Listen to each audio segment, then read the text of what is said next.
my life has changed so many different times, which is part of what I know I have to bring to this party. And that the stories and the insights of continuous change, permanently, I don't know how that works anymore. There's nothing, it seems to be, that's too permanent on this planet. But positively, I have no question about what we can bring to the party. Rhonda and I've worked with, honestly, thousands of people around the world, many countries, cultures, and the common denominator is people do want to be happy and people don't want to suffer. I'll go back to my time with the Dalai Lama. And the positive part is people need to step back and really see themselves in a different context because of how busy we are, because of how much is thrown at us, because this time in our lives and in this time in our culture and societies globally, as well as the US, everybody should be asking themselves, what is going on here? And how do I reset? And how do I remind? And how do I bring forward the best of me for the next best version of me? And, it's funny, it's 2023, and I've been thinking about 23andMe, which we did with some of our clients. We did it in our family. It was remarkably useful on the stories. So a lot of, at the heart of the positive impact is to know and own your story. You are unique and special. There's no one else like you, any of us. And to really bring the energy and the best of those things forward and to learn from the things that weren't the best things.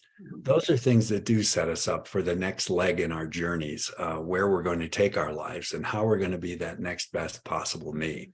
And that's so rooted in the work that Rhonda and I have done for, my goodness, now 30, 40 years, maybe more. And again, my journey, having started at Feathered Pipe and this privilege to be able to come back as the big wheel turning 45 years after I had left there is a remarkable give back to a place that was astonishingly valuable in my life. Rhonda, what would you say to this question? Yeah, I say amen. And I say that there is such a gift that we hope to be a part of, for that opportunity to pause, because life is speeding by so quickly.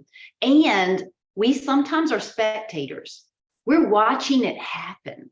And what we want to give people a chance to do is to pause. And I'll play on the re. Chris and I had a conversation recently about the power of re. And if you think about this, it's a chance to reflect on where I've been and what's the impact I've had on the world that matters to me. How do I refine and define where I want to go from here?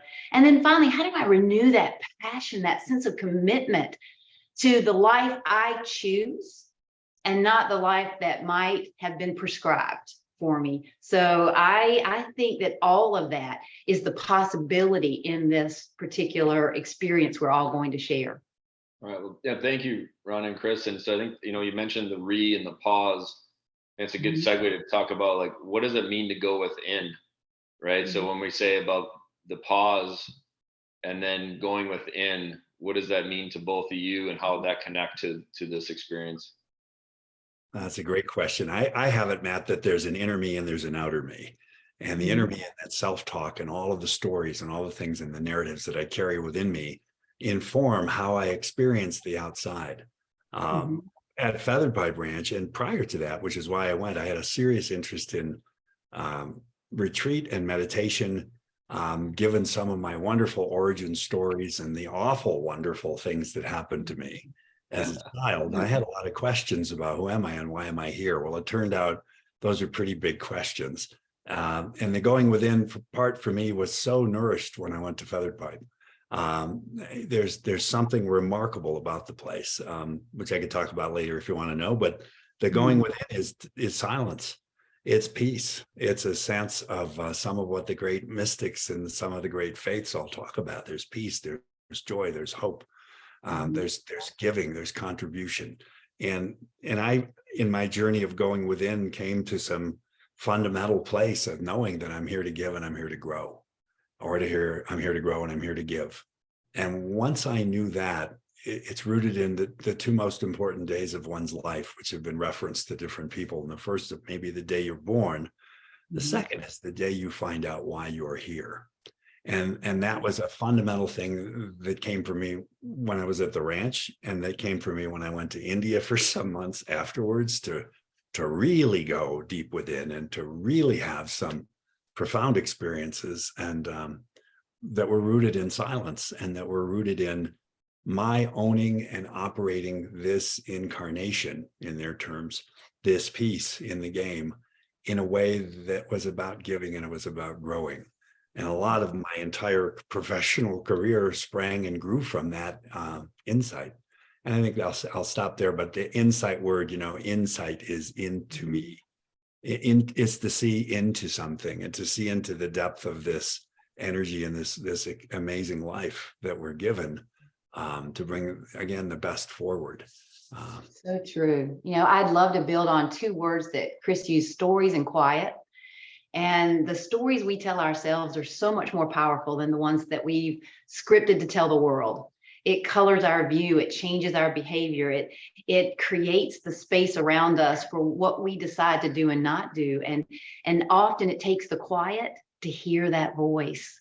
And I think that is an opportunity we all have, is to tune in to that and to think about how do my stories influence how I see the world and where I've come from. And, what's my scorecard compared to the scorecard that the world has sort of assigned to me? And that's a very powerful question to ask ourselves, is how do I want it to look? And if you think about, I'm climbing this mountain, one of my favorite cartoons came out once, and it said, they're pushing and shoving to climb the ladder, and they get to the top of the ladder and they look around and they go, oh, wrong wall. And so that, I feel like that's a part of our days now, as we're pushing, shoving, climbing, but not having those moments of quiet and reflecting on, is this how I want to be invested? Is this where I want the limited resources that I may have in the world to go? So I think Chris and I are aligned with that idea that within is the first step to the operationalized me, what version I describe. Right. Yeah. Thank you. I would ask too, so you talk about peace going within, and, finding that quiet. So how does the ranch contribute to that? The tranquility, the spaciousness of nature in general, but then specifically the ranch, how does that contribute to this experience and this process that each guest will see when they arrive? I'll have to take that one, because Rhonda's coming there on faith based on what I've told her. When I first came to the ranch, there's a podcast that was done by the wonderful Dandelion Effect, and I'm somewhere in there. But Yeah. Showed up there, the first time I showed up there was one of the first ever yoga workshops that was being done, and that I was really looking from the point of view and the lens of yoga. And I got to be there for 4 years, and I evolved by what the experiences I had early on about what an extraordinary place it was. Now, for me, nature's the great restorative, and the backdrop against which some of the best silence is found, and some of the most powerful points of curiosity have emerged for me. I became the director there, and I remember putting on the first productions. And one of the things I learned from one of the workshop participants, and this is a big thing, you learn a lot from the people that come there. Mm-hmm. It's not just us presenting, it's the wealth of the richness and depth of everyone's story, which is a pretty remarkable thing. I have it that everyone has a feature-length movie that could be amazing if only it was produced. But I learned there that you needed to have a good presenter, or in our case, I'm delighted because 1 + 1 here equals 4, or maybe 16, I don't know, because working with Rhonda, for me, and how we connect brings a lot of life to any party. And it's very inviting, but you want to have good presenters and you want to have good content, and that's important. But more than that, as much as that, you need to have a stage. And the feather pipe stage, the classic history of this, when I learned this from India, was Native American healing grounds, and no one tribe claimed it. It was shared by a number of tribes. And I think that there's truly something special about the Feathered Pipe Ranch, and being there for 4 years and seeing hundreds of people when I was there come through, was how the place would talk to people. And, it's the woo X factor, don't know why it is this way, surrounded by the Helena National Forest, being at the end of the road. I know the history of the place and the ownership, how it came to India.